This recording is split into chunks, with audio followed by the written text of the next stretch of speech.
Bonjour les enfants, aujourd'hui c'est dimanche, c'est le jour du Seigneur. C'est pour ça que papa et maman ont allumé l'ordinateur ou le téléphone pour vous montrer le culte préparé par l'église des enfants exprès pour vous. En premier, on va prier. Seigneur, éternel notre Dieu, on te remet ce moment où on est devant toi, où on t'écoute, parle à nos cœurs d'enfants. On te remet toutes choses. Merci notre Dieu. Et aujourd'hui, on va parler de quelque chose, la paix. Est-ce que vous savez qu'un des surnoms de Jésus, c'est le prince de la paix? Alors on va parler de la paix. La paix que Jésus donne dans notre cœur. Alors les enfants, on va commencer par chanter 2 chants. Dans le premier, vous allez voir comment Jésus calme la tempête. Et c'est une chose que je voudrais vous dire et que le reste de l'équipe va aussi vous dire. Quand il y a la tempête autour de vous, que ce soit une vraie tempête ou une tempête, les parents qui divorcent, un déménagement, un caprice, on pleure, ça va pas. Sachez, n'oubliez jamais que vous pouvez appeler Jésus. Appelez Jésus et accrochez-vous à lui pendant la tempête, en l'appelant, en lui parlant. Voilà, c'est ce que je voulais vous dire. On commence avec la première chanson.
Voilà, vous avez vu comment Jésus calme la tempête. Après, l'eau est calme. Le deuxième chant, maintenant, on va bouger. Regardez les enfants qui dansent. Et ils dansent même en accélérant de plus en plus. Allez, on les suit? C'est parti! Ah, quand on aime Jésus, on abandonne toutes choses devant lui. Amen.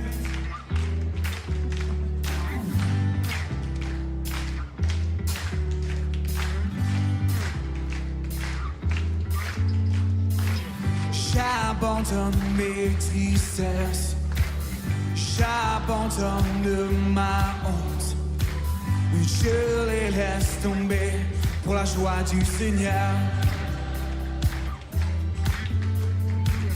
J'abandonne mes souffrances, j'abandonne mes peines, je les laisse tomber pour la joie du Seigneur.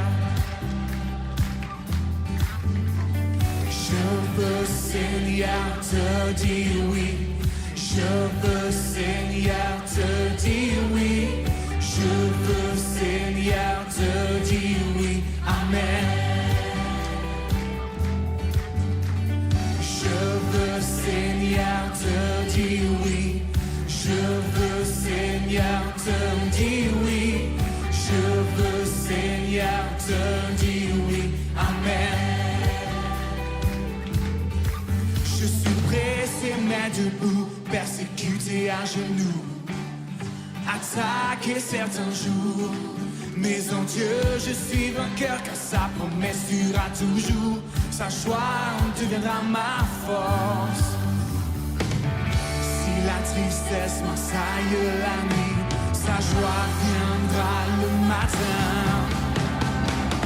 J'abandonne mes tristesses,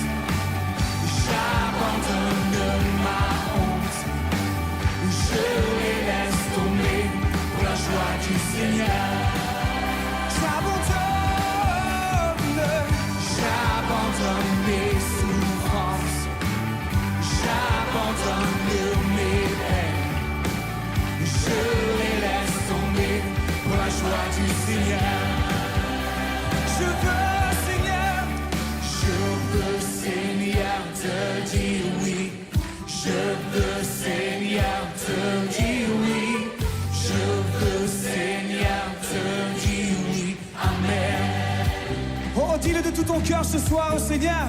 Je veux, Seigneur, te dire oui. Je veux, Seigneur, te dire oui. Je veux, Seigneur, te dire oui. Amen. Je suis pressé, main debout, persécuté à genoux, attaqué certains jours. Mais en Dieu, je suis vainqueur, car sa promesse durera toujours. Sa joie deviendra ma force. Si la tristesse m'assaille la nuit, sa joie viendra le matin. J'abandonne mes tristesses, j'abandonne ma honte. Je les laisse tomber pour la joie du Seigneur. Tourne-toi vers quelqu'un ce soir et dis-lui de tout ton cœur. J'abandonne mes souffrances, j'abandonne mes peines. Je les laisse tomber pour la joie du Seigneur. La la la la la la la la la la la la la la la la la la la la. La la la la la la la la la la la la. La la la la la la la la la la. La la la la la la la la la la. La la la la la la la la la la la. La la la la. La la la la la la la la la la. La la la la la la la la la la. La la la la la la la la la la. Je veux, Seigneur, te dire oui. Je veux, Seigneur, te dire oui. Je veux, Seigneur, te dire oui. Amen. Bonjour les enfants, je suis venu vous parler d'une histoire sur la paix qui est le contraire de la guerre. Nous allons ouvrir notre Bible dans Matthieu chapitre 5 verset 9, c'est un petit chapitre et nous allons le lire ensemble. Heureux les artisans de la paix, car ils seront appelés fils et filles de Dieu. Waouh, c'est énorme. Maintenant, écoute bien attentivement cette histoire que je viens te raconter et tu vas comprendre de quoi je vais te parler. Il était une fois dans une campagne où vivaient deux hommes. C'étaient deux voisins qui s'aimaient beaucoup. Leurs deux familles se côtoyaient tous les jours et les enfants jouaient et partaient ensemble à l'école. Leurs femmes s'entendaient super bien. Elles allaient ensemble au marché et au parc pour discuter. Mais un jour, il se trouvait que dans cette campagne, un terrain fut mis en vente et les deux hommes voulaient acheter ce terrain en cachette sans informer l'autre. Le premier, que je vais surnommer Pierre, était parti s'inscrire sur la liste des acheteurs. Oui, il y a une liste. Donc, il était le premier sur cette liste. Et de bouche à oreille, comme la nouvelle se répandait comme une traînée de poudre, le deuxième homme, que je vais surnommer Jacques, était aussi parti s'inscrire sur cette liste, mais en dernier. Entre-temps, d'autres personnes s'étaient inscrites et donc il était un peu tard pour lui, donc il était le dernier de la liste. Et comme dans ces campagnes, souvent on bavarde beaucoup, alors la nouvelle était arrivée à ses oreilles que son copain Pierre était le premier de la liste et que c'est lui forcément qui allait avoir ce terrain. Car en effet, ce terrain était situé dans un bel endroit et tout le monde voulait vraiment l'avoir. Alors quand Jacques a entendu cette nouvelle, son cœur s'était déchiré. Il était devenu fou de rage, rempli de jalousie, rempli de haine, rempli de colère vis-à-vis de son ami Pierre. Oh là là, la situation s'était vite dégradée, voire empirée, les enfants. Le voisinage était devenu compliqué. La relation entre les deux familles était tendue à tel point qu'ils ne se parlaient plus et même les enfants étaient obligés de suivre leurs parents respectifs dans cette folie. La paix entre ces deux familles s'était envolée. Maintenant, c'était la guerre déclarée. Tous les coups étaient permis. Mais fatigué par cette situation, Pierre est allé voir Jacques en lui expliquant que leur relation d'avant était beaucoup plus précieuse à ses yeux qu'un bout de terrain et que lui, Pierre, préférerait le lui laisser que de voir leur relation détruite. Et le second homme, Jacques, a été touché au plus profond de son être par cette attitude, car il ne s'y attendait pas. Et les deux amis ont pu discuter calmement et la situation s'était apaisée entre eux. L'histoire ne nous dit pas qui a finalement acheté le terrain, mais c'était devenu secondaire. L'essentiel s'était produit, les enfants. leur relation a été guérie. Maintenant, tu sais de quoi je vais te parler, de la paix.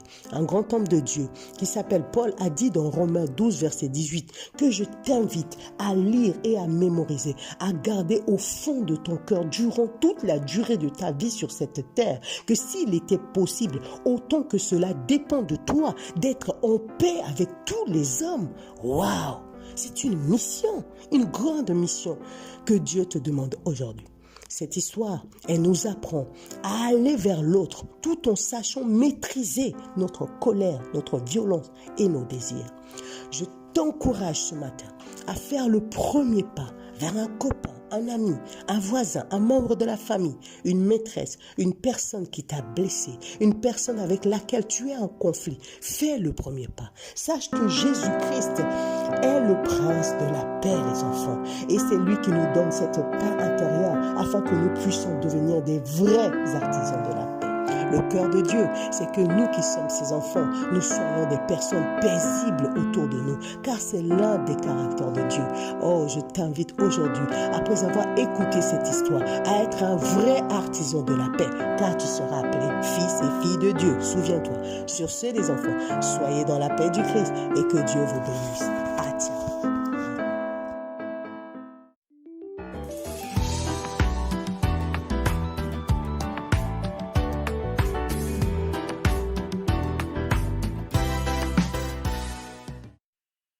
Maintenant, les enfants, nous sommes dans la partie quiz. Je vais vous poser 5 petites questions et vous allez me donner la bonne réponse. On y va. Question 1. Cette histoire se déroule où exactement? Réponse A, en ville. Réponse B, à la campagne.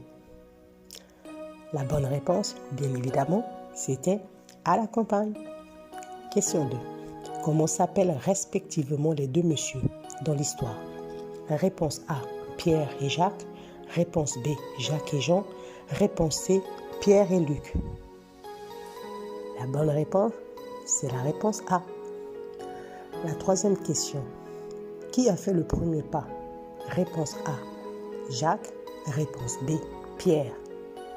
Bien entendu, c'est Pierre. Question 4. La paix est représentée par quel oiseau? Réponse A, un pigeon. Réponse B, une colombe. La bonne réponse, c'est une colombe. Et la dernière question, veux-tu devenir un vrai artisan de la paix? Réponse A, oui. Réponse B, non. Oui est la bonne réponse. Sur ce, passez un bon dimanche dans la paix du Christ.